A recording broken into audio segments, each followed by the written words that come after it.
छोटे छोटे बच्चों को स्कूल जाना मुश्किल हो गया है। बच्चे जो है अभी एक आध दिन पहले एक बच्चा जो है इसी पानी में गिर गया था, उसका पूरा बैग भीग गया था।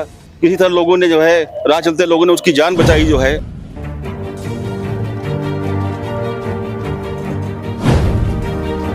तुम्हारी फाइलों में गांव का मौसम गुलाबी है, मगर ये आंकड़े झूठे हैं, दावा भी किताबी है। नमस्कार, मैं हूं शिव पांडे और आप देख रहे हैं अखंड भारत बुलेटिन। अक्सर सरकारें दावा करती हैं कि हमने विकास किया है, सबका साथ सबका विकास की बातें होती हैं। बातें होती हजारों करोड़ की, लाखों करोड़ की, लेकिन जब जीरो ग्राउंड पर उतर कर देखा जाता है तो कुछ तस्वीरें ऐसी दिखाई पड़ती हैं कि आंखों में आंसू आ जाएंगे। आज लोग यहाँ पर खाने को मजबूर हैं, पानी को मजबूर हैं, लोग बाहर निकलने के लिए परेशान हो रहे हैं। लोगों के पास रास्ता नहीं है कि बाहर निकल पाएं। और आज यहाँ पर जो लोग खड़े हैं, ये वही लोग हैं जिनके घरों में पानी भर चुका है। ये वही लोग हैं जिनको राशन लेने के लिए भी 100 बार सोचना पड़ता है। ये वो लोग हैं जिनको अगर साफ शुद्ध पानी चाहिए तो साफ शुद्ध पानी नहीं मिल पा रहा है। स्थिति ये बनी हुई है कि महामारी फैल सकती है, लेकिन दुख इस बात का है कि सुध लेने वाला कोई नहीं है। Bharatiya Janata party double engine की बात करती है, ट्रिपल इंजन की बात करती है, और अगर बात की जाए इस समय तो इस समय यहाँ 4 इंजन की सरकार चल रही है। चाहे हम केंद्र की बात करें, चाहे हम राज्य की बात करें, यहाँ के विधायक की बात करें या फिर पार्षद की बात करें, यहाँ सभी भाजपा के ही लोग हैं। लेकिन उसके बाद भी जब कोई सुध लेने वाला नहीं होता है तो लोगों को सड़क पर उतरना पड़ता है, लोगों को इस तरह से आके पानी पर खड़े होना पड़ता है।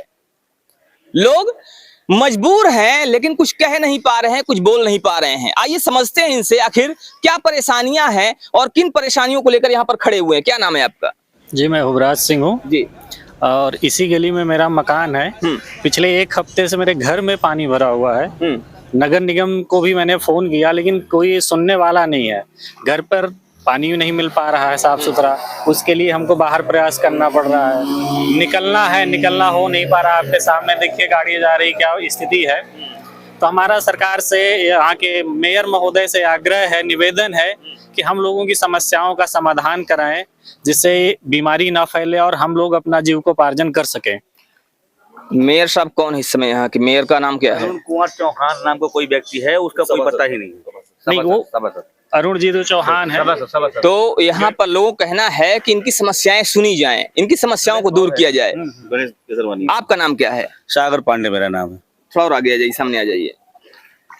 सागर पांडे जी, क्या समस्याएं हैं और किन समस्याओं को लेकर आप लोग यहाँ पर आज खड़े हुए हैं? समस्या ये है कि नगर निगम के लोग, जो लोग हैं, वो जब आते हैं यहाँ पे तो घर से जबरदस्ती हाउस टैक्स ले जाते हैं। कोई नहीं देता तो उससे कहते हैं कि हम केस कर देंगे, पुलिस बुला लेंगे।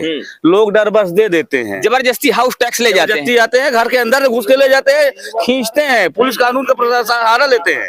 और जब विकास की बात आती है तो उनको कॉल किया जाए तो वो कॉल भी नहीं उठाते हैं। रही बात हमारे महापौर जी की और पार्षद जी की, वो तो कहते हैं कि हम झलवा जानते ही नहीं, झलवा में किस एरिया में आप रहते हैं। महापौर जी कहते हैं कि हम झलवा जानते ही नहीं है। किस एरिया में रहते हैं आप? हमसे कहते हैं कि आप किस एरिया में रहते हैं, मैं जानता ही नहीं हूँ। महापौर जी से बात हुई है? बात हुई है, हाँ। अरुण कुमार चौहान जी हैं। चौहान जी को मैंने कॉल किया। पार्षद जी चौहान जी हैं, रुकिए।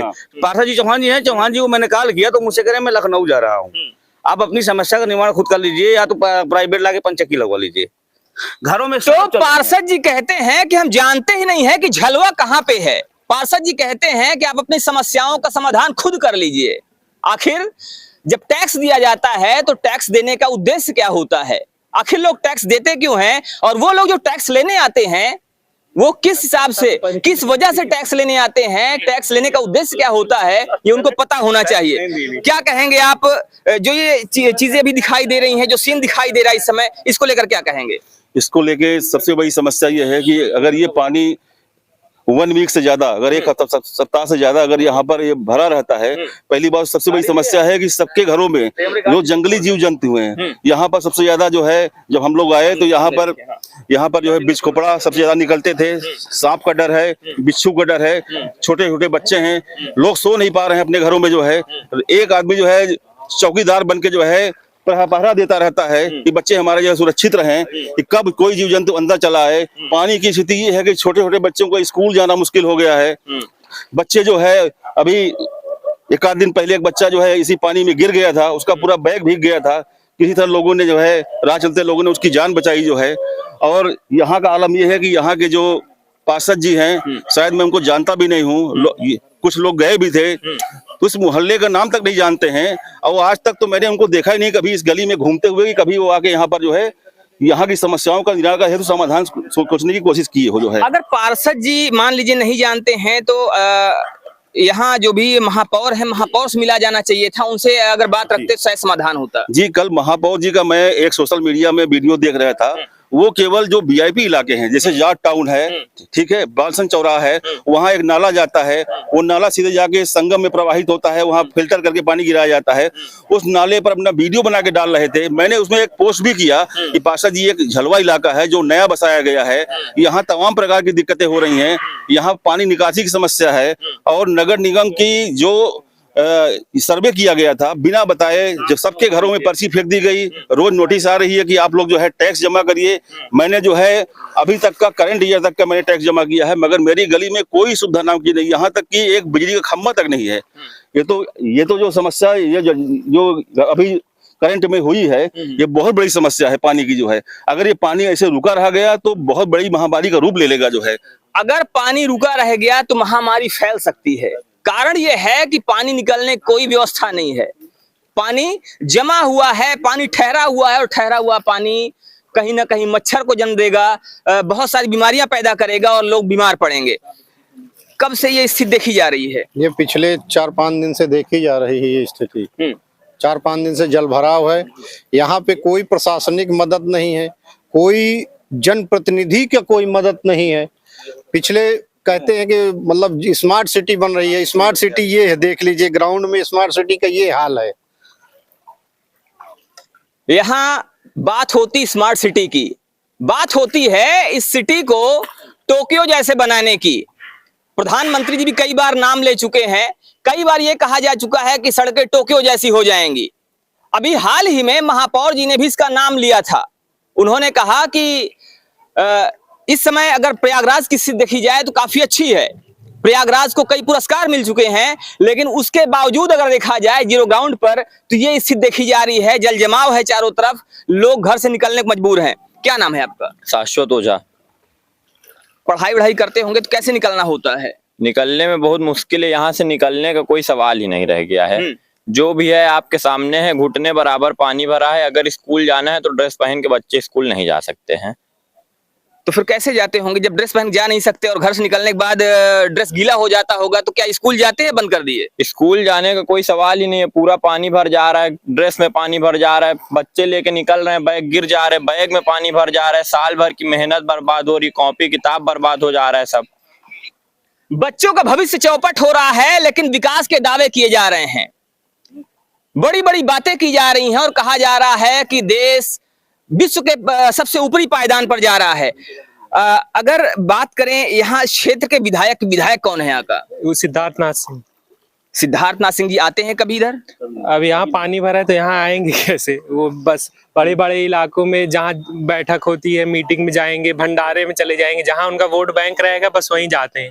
जबकि रोड के उस पार के पार्षद है रामलोचन साहू, वो बहुत सारा काम किए हैं, बहुत सारी रोडें बनवाए हैं। और रोड के इस पार की पार्षद गीता जैसल है, 5 साल हो गए आज तक उनको हम देखे ही नहीं कि वो है कहाँ पे। न कोई स्ट्रीट लाइट की व्यवस्था है, पानी भरा ही है, आप देख ही रहे, कोई ना पानी ना सीवर। मतलब लोगों के लिए बस वोट लेना है, वोट लेके हम बन जाए और पैसा ऐंठ लें लोगों से बस, और कोई काम की जहां बात है कोई काम नहीं है। तो जहां जहां पर वोट बैंक दिखाई देता है वहां वहां पर विधायक जी भी आते हैं, वहां पर जाते हैं, वहां लोगों से मिलते हैं। लेकिन जहां पर लोग मरने की स्थिति में हैं वहां पर विधायक जी नहीं जाते हैं। हो सकता है उनका पायजामा गीला हो जाए, हो सकता है उनके कपड़े खराब हो जाएं। क्या कहेंगे? यहाँ पर जो है हम लोग बराबर टैक्स दे रहे हैं, हाउस टैक्स, लेकिन यहाँ पर सुविधाएं कुछ भी नहीं है। अभी 2 दिन पहले यहाँ के जो विधायक हैं इस क्षेत्र के, वो मेन रोड से गए थे, एक फंक्शन अटेंड करके मेन रोड से ही वापस चले गए थे। वो दाहिने बाएं उन्होंने कुछ नहीं देखा। उन्होंने सोचा कहीं ऐसा ना हो यहाँ पर रुके तो हमें जो है जनता रोक ले जो है, तो कुछ जवाब देना पड़े, इसलिए वो सीधा आए और सीधा ही वापस चले गए जो है। तो विधायक जी आए और सीधा वापस चले गए। अब लोगों से हम बात करते हैं, चुनाव आने वाले हैं, इस आने वाले चुनाव को लेकर इनका क्या मानना है? चुनाव चूंकि नजदीक है, 2027 में चुनाव एक बार फिर से होना है और इस बार फिर से अभी बड़ी बड़ी बड़ी बातें की जाएंगी, वादे किए जाएंगे। तो अगर चुनाव नजदीक आ रहा है और चूंकि फिर से नेताजी आप पास आएंगे, हो सकता है प्रणाम भी करेंगे, पैर छुएंगे, क्या कहेंगे उनसे? जो यहाँ के जो जनप्रतिनिधि हैं उनके कार्य के हिसाब से तो शायद उनको जो है हम लोग जो है वोट देने की जो है चेष्टा नहीं करेंगे। बाकी जो चुनाव आएगा वो तो जनता का जो अपना अधिकार होता है, इसको तो मैं खुल के नहीं बोल सकता हूँ कि मैं उसको नोटा में करूंगा या किसी और पार्टी को दूंगा। बट जो जनप्रतिनिधि मैं उनको जो है कतई मैं लाइक नहीं करूंगा। कौन से जनप्रतिनिधि हैं, किस पार्टी के हैं जनप्रतिनिधि? ये भारतीय जनता पार्टी के हैं, सिद्धार्थ नाथ सिंह जी हैं, यहाँ के विधायक हैं। और यहाँ के जो मेयर हैं वो गणेश केसरवानी जी, वही बीजेपी के हैं। यहाँ का जो पार्षद है वही बीजेपी का है। तो तीन लोग मतलब प्रमुख पदों बैठे हुए हैं, तब यहाँ का ये हाल है। ये नई जगह है, नई जगह बसाई गई है, सबसे पहले यहाँ ध्यान देना इनको चाहिए। ये जाके कहा, ये हमारे जो है केसरवानी जी जो यहाँ के जो मेयर हैं, ये जाके जाज टाउन जैसे इलाके में वीआईपी इलाका जहाँ पर ऑलरेडी सीवर लाइन हर चीज वहाँ पर व्यवस्थाएं हैं, वहाँ का वीडियो बना के वहाँ फोटो खिंचवा रहे हैं। अगर आपको जमीनी हकीकत देखनी है, आप यहाँ आइए, यहाँ पानी में उतरिए, यहाँ जनता कैसे मर रही है आपको दिखाई नहीं पड़ रहा है। आप तो जाके बड़े बड़े लोग वहाँ पर पूंजीपति लोग वहाँ बसे हुए हैं, उनके बीच में जाके कर रहे हैं। जो नीचे का लोग है वही आपका प्रमुख वोटर था, वो आपसे जो है इस बार कटेगा। अगर आपने तो 2027 में आप बीजेपी को वोट ना देने के मूड में हैं? बिल्कुल नहीं, मैं तो कतई नहीं दूंगा। जबकि मैं उनका हमारा जो है घर पूरा हमेशा से सपोर्ट किया है बीजेपी को, मगर इस बार हम लोग उसका विरोध करेंगे। तो बीजेपी के वो वोटर जो लगातार बीजेपी के पाले में रहे हैं, बीजेपी की झोली में वोट डालते रहे हैं और उनका मानना था कि बीजेपी से अच्छी कोई पार्टी नहीं है, अब कहीं ना कहीं वो भी कटते हुए दिखाई दे रहे हैं। आने वाले समय में हो सकता है कि भारतीय जनता पार्टी की ये जो लोगों को इस तरह से इग्नोर करना, वो कहीं ना कहीं भारतीय जनता पार्टी के लिए नुकसानदायक साबित होगी। आप क्या कहते हैं आने वाले चुनाव को लेकर? ये जिस तरह से स्थितियां देखी जा रही हैं, भारतीय जनता पार्टी को कितना फायदा कितना नुकसान होने वाला है? भारतीय जनता पार्टी को नुकसान होगा, क्योंकि उनके लोग जो है सिर्फ योगी जी और मोदी जी के नाम पे वोट लेने के लिए आते हैं और लोग उनको देख के दे देते हैं। लेकिन उनके जो कार्यकर्ता हैं, जो जमीनी कार्यकर्ता हैं, वो काम नहीं कर रहे। जो उनके नाम पे वोट तो ले जाते हैं लेकिन वो ग्राउंड पे काम नहीं कर रहे हैं। जैसे पार्षद जी हैं, अब कहते हैं कि ट्रिपल इंजन की सरकार है, 5 इंजन की सरकार यहाँ पे चल रही है। पार्षद भी उन्हीं के हैं, मेयर भी उन्हीं के हैं, विधायक भी उन्हीं के हैं, सांसद भी उन्हीं के हैं, मुख्यमंत्री जी भी उन्हीं के हैं। लेकिन देख लीजिए ये हाल है, पानी का ये हाल है। इतनी बड़ी हॉस्पिटल है बगल में, कोई तो आप देख रहे हैं ये वो जगह है जहां पर ये कई सौ बेड, कितने 100 बेड की ये हॉस्पिटल है? ये 200 बेड की होगी। तो ये वो जगह है जहां पर 200 बेड की हॉस्पिटल है और नाम है MGM hospital and research centre. Research centre है ये, जहां पर रिसर्च होता है। लेकिन अगर उस जगह की स्थिति ऐसी है तो बाकी जगहों की स्थिति क्या होगी आप समझ सकते हैं। लोग यहां पर जिस तरह से मजबूरी में जी रहे हैं, कहीं ना कहीं सोचने को मजबूर जरूर करता है कि आने वाले समय में भारतीय जनता पार्टी का भविष्य क्या होगा। आने वाले समय में जो बातें की जा रही थी, बड़ी बड़ी दावे किए जा रहे थे बड़े बड़े, उन दावों की पोल भी कहीं ना कहीं यहाँ पर खुलती हुई नजर आ रही है। आइए आपको दिखाते हैं आगे भी कि आगे क्या स्थितियां हैं और आगे किस तरह से पानी भरा हुआ है और लोग किस तरह से यहाँ पर जीने को मजबूर हैं।